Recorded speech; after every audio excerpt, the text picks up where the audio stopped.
Low emotional intelligence? These 8 habits are slowly destroying your relationships.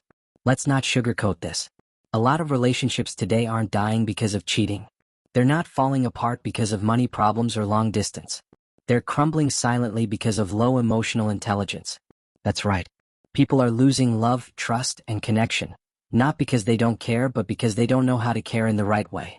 They don't know how to talk without hurting. They don't know how to listen without judging. They don't know how to own up when they're wrong.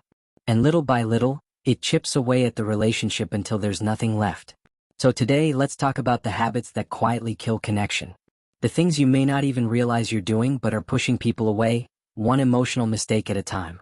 And let's be clear, this isn't about blame.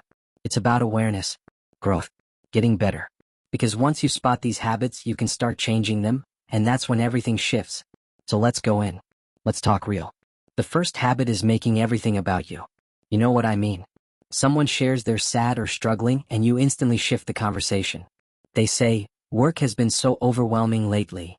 You say, "Tell me about it, my week was way worse." They say, "I'm hurt by what you said yesterday." You say, "Well, what about how you made me feel?" It sounds small. But do that enough times and you train people to stop opening up to you. Because deep down, people want to feel heard. Not one-upped. Not compared. Just heard. When you make it about you every time, you miss the moment to connect, support, and build trust. Second habit? Dismissing people's feelings. You say things like, "Relax, you're too sensitive," or, "That's not a big deal." Let me tell you something, that's a fast way to make someone shut down. When someone shares how they feel, whether it makes sense to you or not, it matters to them. And when you brush it off, what they hear is, "My emotions don't matter here." They start hiding how they feel. They stop being real with you. And what's left? A relationship full of fake smiles, silent resentment, and emotional distance. Third habit, always needing to win the argument. Some people fight to understand. Others fight to be right. And you know who destroys relationships the fastest? The ones who treat every disagreement like a competition. They twist your words, bring up old stuff, talk over you. Because they don't want resolution. They want victory. But guess what? In relationships, if one person loses, you both lose. It's not about winning.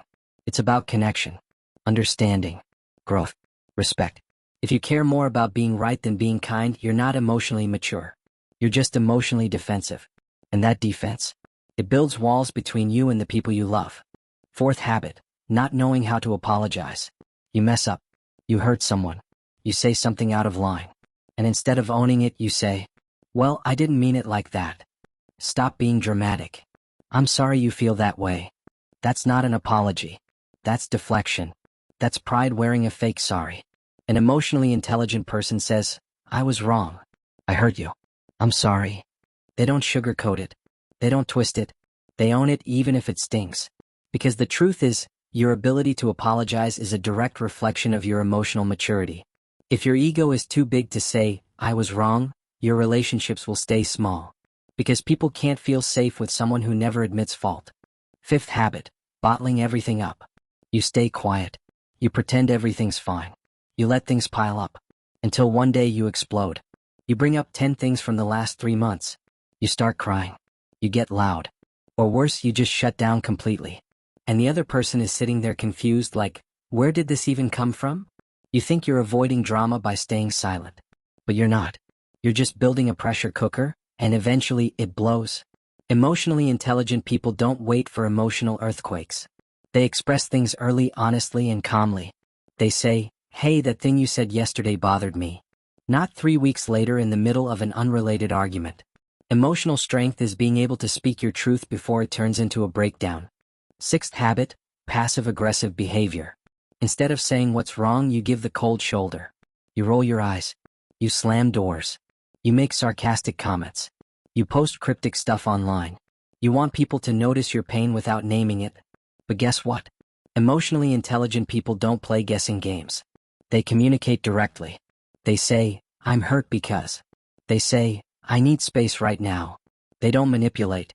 They communicate. Passive aggression is a sign of emotional immaturity. It doesn't fix the problem. It just confuses it and pushes people away in the process. Here's the seventh habit, reacting instead of responding. You get triggered and boom, you snap. You yell. You blame. You say things you don't mean. all in the heat of the moment. Then later you regret it. You apologize. You say, I didn't mean that. But the damage? It's already done. Here's the truth, your emotions are valid. But your reactions have consequences. If you don't learn to pause, to breathe, to think before you speak, you will say things that can't be unsaid. And people will stop feeling safe around you. Not because they don't love you, but because they're tired of walking on eggshells. So next time you feel the heat rising, pause. Walk away. Count to 10. Take a breath. Then come back when you can speak with clarity, not chaos. That's emotional intelligence in action. And finally, the 8th habit, never asking how others feel. It sounds simple, but a lot of people never do it. They assume. They guess. Or worse, they don't even think about it. They go through life reacting to their emotions with zero awareness of how others are feeling. And it makes people feel invisible, unimportant, unconsidered. But emotionally intelligent people? They check in. They say, how are you really feeling about that? Did I hurt you when I said that? Is there anything you need from me right now? These are not complicated questions, but they are powerful, because they show people that their emotions matter too. That you're not just emotionally self-aware, you're emotionally available. And that builds connection, that builds trust, that builds love that lasts. So let's step back and be real. If you recognize some of these habits in yourself, you're not broken. You're not a bad partner. You're not hopeless. You're human. But emotional intelligence means doing the hard work of unlearning old patterns, of facing your flaws without shame, of choosing awareness over avoidance. It means asking yourself, why do I react this way? Where did I learn this pattern? What am I afraid of underneath this anger or silence or sarcasm? Because beneath every low emotional habit is usually pain, unspoken pain, childhood pain, pain from past relationships, pain that taught you to shut down, to defend, to control, to deflect. But you don't have to keep repeating that cycle. You can choose something new. You can learn to listen without reacting, apologize without excuses, express without exploding, and love without conditions.